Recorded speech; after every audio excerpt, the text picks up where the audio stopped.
వాడు పరలోకం వెళ్తారా? మనం ఎందుకు పనికిరాము అసలు? ఎక్కడో మారుమూల పల్లెటూరులో ఉన్నటువంటి మనల్ని దేవుడు ఎన్నుకున్నాడు. కాబట్టి మనము దేవుణ్ణంట పరీక్షించకూడదంట. దేవుణ్ణి పరీక్షించకూడదు. ఎంత టైం ఇస్తాడు మనకి, ఎంత మంచి ఆరోగ్యం ఇస్తాడు, దేవుడు ఎంత కృప ఇచ్చాడు, ఎంతోమందికి లేనటువంటి గొప్ప భాగ్యము ఇచ్చాడు అనమాట. దావీదు మహారాజు అంటున్నాడు, నన్ను ఎంతగా హెచ్చించడానికి నేను ఎంతటి వాడిని ప్రభా, ఎక్కడో గొర్రెలు కాచుకున్నటువంటి నన్ను తీసుకొని వచ్చి గొప్ప రాజుగా చేసావు, నేను ఏ పాటి వాడిని అసలుకి అని. నిజంగా అంత గొప్ప రాజు రోజుకొచ్చి 3 సార్లు ప్రార్థన చేసి విజ్ఞాపన చేసేవాడంట. మరి మనం పగలంతా పని చేసి వచ్చి రాత్రి నిద్రపోతున్నావా? ప్రార్థన చేసుకుంటున్నావా? కొంచెం సేపు అయినా సరే దేవుని కోసం ప్రార్థన చేయాలి. ఈ పెళ్ళవాళ్ళ పాలెంలో ఎంతమంది లేరు? మనల్ని ఎందుకు ఎన్నుకున్నాడు దేవుడు మనకి ఎందుకు రక్షణ ఇచ్చాడు అంటే మన పట్ల దేవుడికి ఒక ఉద్దేశం అయి ఉన్నది. ఎంతోమంది హిందువులు విగ్రహారాధన పూజ చేస్తున్నారు, కానీ వారికి నెమ్మది సంతోషం ఉందా? మనకుండిద్ది అనమాట. ఎప్పుడు సంతోషంగా ఉంటాం. ఎన్ని శోధనలు వచ్చినా అయ్యగారు వాక్యం చెప్పినటువంటి ఆ వాక్యాలు గుర్తు చేసుకొని, ప్రభువా అయ్యగారు ఇంత మంచి వాక్యం చెప్పాడు, నీకు నెమ్మది ఉంటుంది, యేసు ప్రభుని నమ్ముకుంటే నువ్వు గొప్ప దేవుడు కనుక ఏదైనా చేయగలుగుతాడని మనం గుర్తు తెచ్చుకుంటా ఉంటాం అన్నమాట. దేవుడు అంత గొప్ప దేవుడు అనమాట. మన దేవుడు ఎంతమందికో లేనటువంటి మనల్ని తీసుకొచ్చి మందిరంలో పెట్టాడు. కాబట్టి ఈ దైవ సేవకుడినంట మనం పరీక్షించకూడదంట. దేవుణ్ణి పరీక్షించినట్టంట దైవ సేవకుడిని పరీక్షిస్తే. యజమానుడితో చెలగాటం ఆడకూడదంట. అలా అన్నాడు, ఇలా అన్నాడు, నేను ఈరోజు ప్రార్థనకు రాను, వాళ్ళని ఒక రకంగా చూస్తాడు, మమ్మల్ని ఒక రకంగా చూస్తాడు, నేను ఈరోజు ప్రార్థనకు రాను అనకూడదంట. ఫలించటానికే దేవుడు నిన్ను ఈ మందిరానికి తీసుకొచ్చాడు. కాబట్టి దేవుడు ఎన్నుకున్నాడు కాబట్టి ఫలించటానికే నేర్చుకోవాలంట, కానీ యజమానుడి సహనానికి పరీక్షించకూడదంట మనం. దేవుని ఇక్కడ పాటలో ఎంత చక్కగా రాశాడు. స్టీఫెన్సన్ గారు అనుకుంటా ఈ పాట రాశారు. కానీ ఎంతో చాలా అర్థంలో ఐగుప్తు దేశంలో ఉన్నటువంటి మనం బానిసలుగా, అంటే ఎక్కడ నిరీక్షణ లేక ఎన్నో కష్టాలతో ఉన్నటువంటి మనల్ని తీసుకొచ్చి ఒక దేవుని మందిరంలో కూర్చోబెట్టాడంటే నిజంగా దేవుడి కృప అన్నమాట. దేవుని మందిరంలో ఐగుప్తు దేశంలో నుండి తీసుకొచ్చి నాటాడంట మనల్ని. సంఘంలో ఏ సంఘంలో అయినా దేవుని నమ్ముకున్న ప్రతి ఒక్కరూ. నేను ఒక హిందువుగా ఉన్నప్పుడు మా అమ్మ వాళ్ళకి ఎంతో పొలం ఉండేది, ఎంతో ఆస్తి ఉండేది, ఒక్కదాన్నే కూతుర్ని. కానీ మళ్ళీ అన్ని పూజలు నాతోనే చేయించేవాళ్ళు. పెబలు వస్తాయి. ఇదివరకు చిన్నపిల్లలు అప్పుడు పెద్ద పెద్ద పెబలు కట్టేవాళ్ళు కదా, పెబలు ఏమంటారా, పెద్దటి. వాటికి ఫస్ట్ నేను వెళ్ళి నీళ్ళు పోయాలన్నమాట. ఎందుకంటే మా ఊర్లో మా అన్నయ్యే పెద్ద గొల్ల కాబట్టి ఫస్ట్ నేను వెళ్ళి 2 బొంగల నిండా ఇతర బొంగలు తీసుకొని వెళ్ళి నేను 2 బొంగల నిండా ముందు నీళ్ళు దిగబాలుగా పోసి మళ్ళీ అక్కడ దండం పెట్టుకొని వచ్చేవాళ్ళం. మళ్ళీ వచ్చిందంటే చాలు ఇంటి ముందుకి ఇంత పెద్ద తవుడు బేసిని ఎత్తుకెళ్ళి పెట్టి దానికి ఇంత పెద్ద కుంకుమ రాసి దానికి ఇన్ని బొట్లు పెట్టి వచ్చేదాన్ని అనమాట. మా అన్నయ్య ఎక్కడికైనా బయటికి వెళ్తుంటే నువ్వు ఎదురు రమ్మా అనేవాడు అనమాట. అన్నీ ఉన్నాయి, కానీ సంతోషం ఉందా? లేదు. ఈ గొప్పతనం లేదు. అన్నీ ఉన్నాయి. మా అమ్మోళ్ళకి 10 ఎకరాల పొలము అన్నీ ఉన్నాయి. నా వయసు అప్పుడుగా 13 సంవత్సరాలు 14 సంవత్సరాలు ఉంటాయి. కానీ దేవుడు చాలా జ్ఞానం ఇచ్చాడు అనమాట నాకు. అయితే నేను అన్నీ ఉన్నాయి కానీ ఏంటి సంతోషం లేదు అని అనుకునేదాన్ని అనమాట. ఎంతో స్ట్రిక్ట్గా చాలా ప్రౌడ్గా ఉండేదాన్ని అనమాట, నేను గర్వంగా.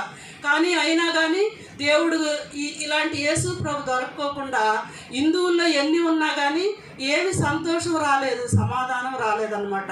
కాబట్టి ఎప్పుడైతే దేవుని నమ్ముకున్నానో నన్ను ఎంతోమంది గుర్తించడం నేను గ్రహించాను. ఒక దేవుని సేవకురాలుగా ఎక్కడికి వెళ్ళినా కానీ అమ్మగారు దేవుని సేవకురాలు అన్న గుర్తింపు నేను కలిగి ఉన్నాను అన్నమాట.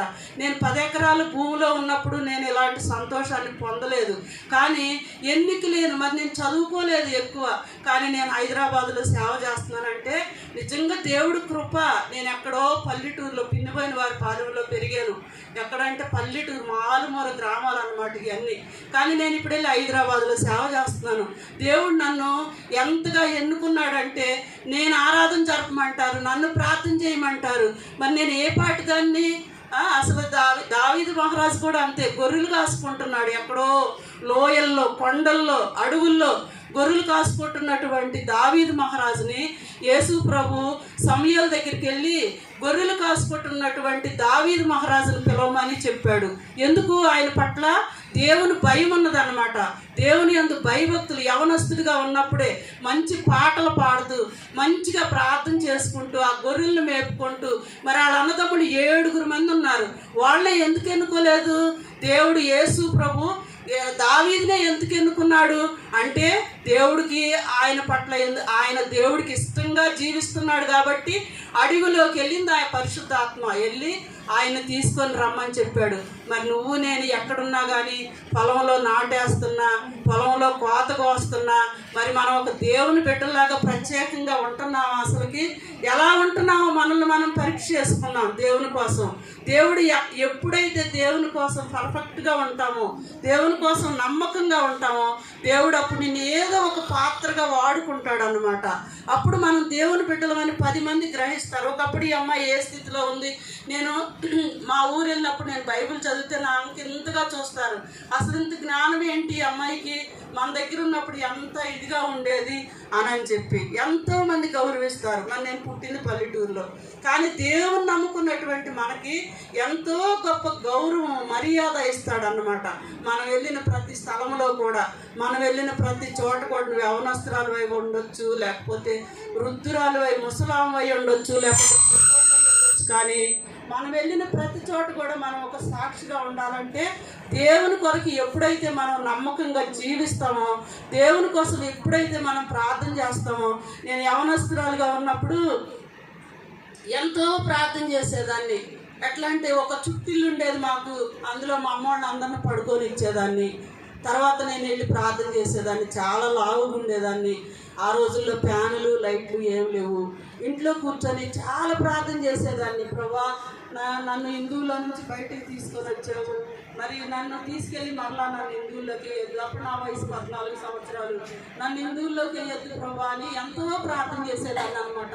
చాలా ప్రార్థన చేసేదాన్ని. ఆ తర్వాత మా అమ్మ వాళ్ళు అనేవాడు, ఏంటి ప్రార్థన ఏంటి, అసలు పిచ్చి ఏంటి నీకు, ఎందుకు ఇలాంటి పిచ్చి నీకు అని మా అమ్మ వాళ్ళు అడిగినప్పుడు మా అమ్మ కొంచెం కోపం అయ్యేది. కానీ మా అన్నయ్య వాళ్ళు ఇద్దరు అనమాట, ఆమెకి ఏ తోస్తా చేసుకొని అనేవాళ్ళు అనమాట. ఒక్కోసారి కోపడేవాళ్ళు వాళ్ళు కూడా. స్టూవర్ట్పురం మీటింగ్స్ వస్తున్నాయి అంటే నేను తొందరగా పరిగెత్తుకుంటా చర్చికి వెళ్ళేదాన్ని. ఆ రోజుల్లో ఈ గ్రీన్ కలర్ లంగాలు, వైట్ కలర్ బ్లౌజులు అనమాట, పొడుగ్గా ఎందుకు పొడుగును గుర్తించుకొని. అలాగే దేవుని సన్నిధిలో నేను యవన కాలంలోనే చాలా నమ్మకంగా ప్రార్థన చేశాను. చాలా అంటే ఎంత వాడు గెడ్డివాముల్లోకి వెళ్ళి కూర్చొని ప్రార్థన చేసేదాన్ని. దేవుడు నాతో మాట్లాడేవాడు. అందుకనే దేవుడు నన్ను ఇలాంటి స్థితిలో పెట్టాడు. ఏ యోగ్యత లేదు, లేకపోతే నేను ఎంతో అందగత్తిని కాదు, లేకపోతే ఎంతో ఉద్యోగస్తురాలు కాదు. అయినా కానీ దేవుడు నన్ను ప్రేమించి దేవుడు నన్ను ఇలా ఉన్నతమైనటువంటి స్థితిలో పెట్టాడు. మీరు కూడా ప్రార్థన చేస్తుంటే ఏదైనా నీ ఇంట్లో ఏదైనా తక్కువైందా, ప్రభా నా ఇంట్లో ఇది లోటుగా ఉంది, దేవుని నమ్ముకున్న వాళ్ళకి ఏది లోటు ఉండదు అన్నావు కదా, అసలు లేమిడంటే ఉండదు కదా, ఎందుకు ఇలా ఉంది అని కనుక నువ్వు 1 గంట దేవుని సన్నిధిలో ప్రార్థన చేస్తే పగలంతా 24 గంటలు దేవుడు మనకు ఇచ్చాడు. కాబట్టి మనం ఎందుకు ప్రార్థన చేసుకోలేకపోతున్నాం, ఆశీర్వాదాలు పొందుకోలేకపోతున్నాం అంటే ప్రార్థన లేకపోవడం వల్లే మనము ఆశీర్వాదాలు చూడలేకపోతున్నాం అనమాట. మన బిడ్డలు మారక ఎంతో తల్లిదండ్రులు దిగులు పడుతూ ఉంటారు. కొన్ని కుటుంబాల్లో భర్తలు త్రాగుబోతులు ఎంతో మంది బాధపడుతూ ఉంటారు. అంటే మానసికంగా బాధపడి వాళ్ళకి వీళ్ళకి చెప్పుకొని ఏడ్చే కంటే నేను మా సంఘస్థులతో ఎప్పుడు అదే చెబుతాను. వాళ్ళు చెబుతావు నా భర్త తాగుపోతాడని, వాళ్ళు మార్చగలుగుతారా? నీ బంధువులు చెబుతావు మార్చగలుగుతారా? నువ్వు అదే 1 గంట చర్చిలో కూర్చోనో లేకపోతే ఇంట్లో కూర్చొనో ప్రార్థన చెయ్యి, 2వ రోజు నీ భర్తలో ఎంత తేడా వచ్చిందో, ఎంత మార్పు వచ్చిందో అని ఎప్పుడు చెబుతూ ఉంటానన్నమాట మా సంఘస్థులకి.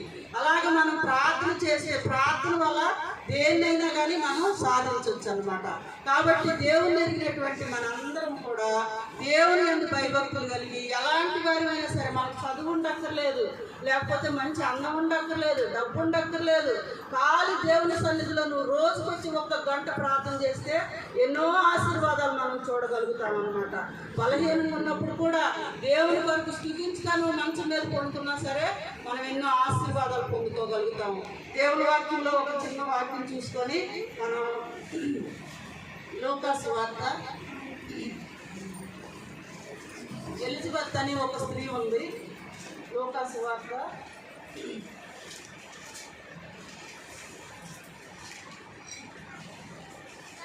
1వ అధ్యాయము 5వ వచనంలో కనుక మనం చూసుకుంటే, అహరోను కుమార్తె అంట. అహరోన్ అంటే మోషే యొక్క తమ్ముడు అన్నమాట. ఎలిజబెత్ అంటే ఎంతో దైవభక్తి కలిగినటువంటి స్త్రీ, భార్యాభర్తలు ఇద్దరు కూడా. చదవండి, ఎవరైనా చదవగలుగుతారా? లూకా సువార్త 1వ అధ్యాయము 5వ వచనం. యూదయ దేశపు రాజైన హేరోదు దినములలో అబియా తరగతిలోనున్న జకరియా అను ఒక యాజకుడుండెను. అతని భార్య అహరోను కుమార్తెలలో ఒకటై, ఆమె పేరు ఎలిజబెత్. వీరిద్దరు ప్రభు యొక్క సకలమైన ఆజ్ఞల చొప్పున న్యాయ విధుల చొప్పునను నిరపరాధులుగా నడుచుకొనుచు దేవుని దృష్టికి నీతిమంతులై ఉండిరి.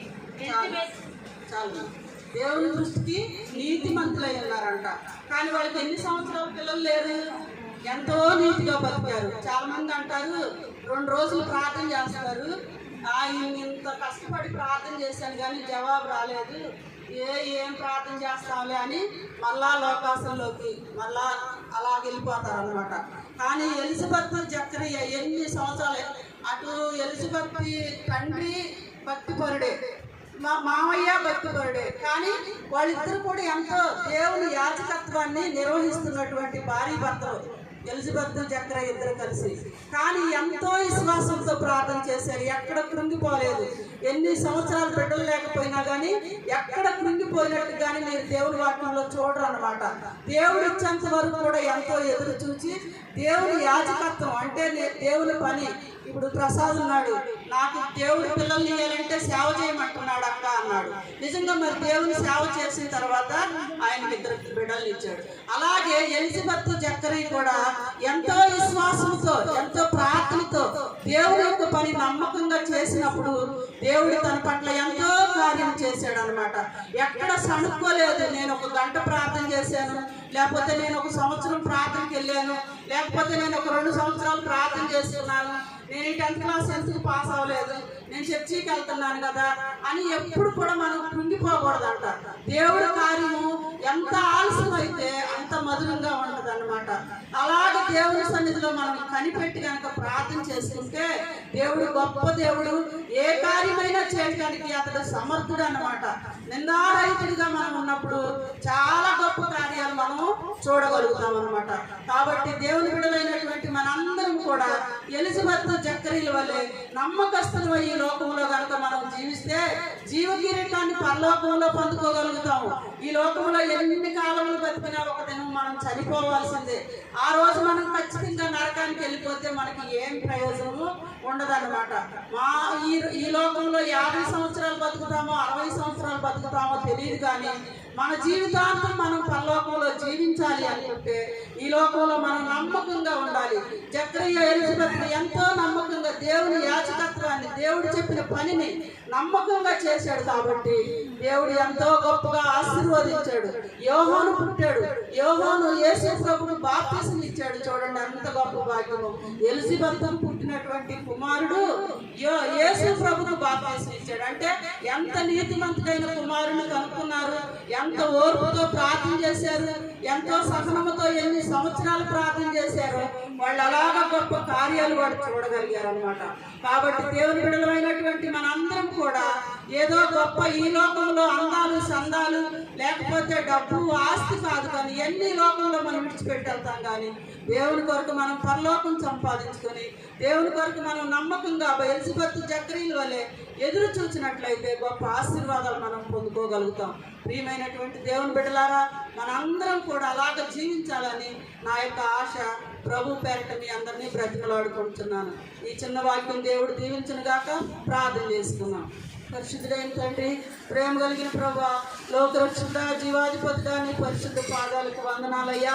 ఈ మధ్యాహ్న కాల సమయంలో ప్రభా దేవా నాయన నీ వాక్యం ద్వారా మాతో మాట్లాడేవయ్యా, నీకు స్తోత్రాలు ప్రభా. ఈ లోకంలో ఎన్ని సంపాదించుకున్నా ఒక దినం విడిచిపెట్టి వెళ్ళవలసిందే ప్రభా.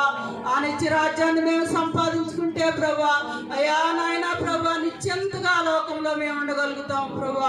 దేవా నీకు స్తోత్రాలు ప్రభా. మా క్రియలను బట్టి మా మాటలను బట్టి ప్రభా నాయన అయ్యా నాయన ప్రభా ఎక్కడ నేను నిందించకుండా హింసించకుండా ప్రభా నాయన నమ్మకంగా ఈ లోకంలో జీవించడానికి సహాయం దయచేయండి ప్రభా. నీ సన్నిధి మాతో ఉంచండి ప్రభా నాయన.